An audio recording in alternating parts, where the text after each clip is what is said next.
ইরানে ইসরায়েলের ১১ দিনের টানা বোমাবর্ষণের পর যুদ্ধবিরতি ঘোষিত হয়েছে। ইসরায়েলি প্রধানমন্ত্রী বেনিয়ামিন নেতানিয়াহু দাবি করেছেন ইসরায়েলের লক্ষ্য পূরণ হয়েছে, কিন্তু বাস্তবতা ভিন্ন।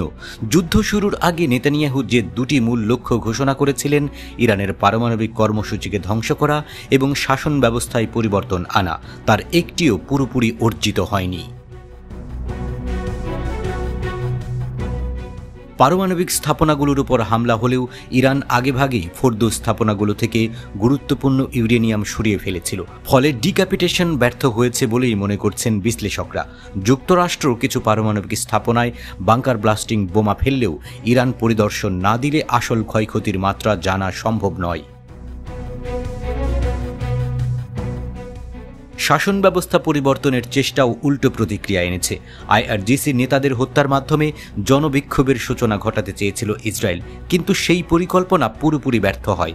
ইরানিরা এটিকে কেবল সরকারের উপর নয়, বরং পুরো দেশের উপর হামলা হিসেবে দেখছে। এমনকি যারা আইআরজিসির বিরোধী, তারাও জাতীয় সংহতির কারণে সরকারের পাশে দাঁড়িয়েছে। ইসরায়েল নিজেদের আঘাতগুলোকে গণতন্ত্র ও মানবাধিকারের পক্ষে প্রচার করার চেষ্টা করলেও তা কার্যত ফলপ্রসূ হয়নি। যেমন ইভিন কারাগারে বোমা হামলা বন্দীদের নিরাপত্তা আরও খারাপ করে দেয়।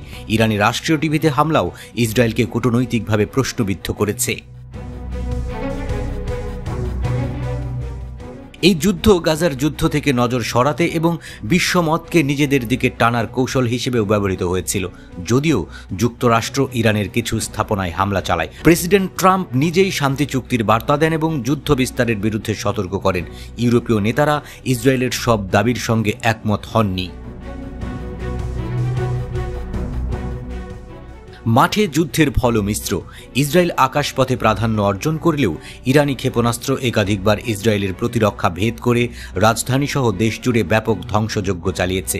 ইন্টারসেপ্টর ক্ষেপণাস্ত্রের ঘাটতি এবং অর্থনৈতিক স্থবিরতায় ইসরায়েলকে নাজুক করে তোলে। যুদ্ধ শেষে ইরান আঘাতে জর্জরিত হলেও ধসে পড়েনি, বরং তারা বিশ্বমঞ্চে একটি ভিকটিম রাষ্ট্র হিসেবে চিত্রিত হয়েছে, যা কূটনৈতিকভাবে ইসরায়েলের জন্য বড় ধাক্কা। সতর্ক পাল্টা প্রতিক্রিয়ায় তারা যুদ্ধকে নিয়ন্ত্রণেও রেখেছে।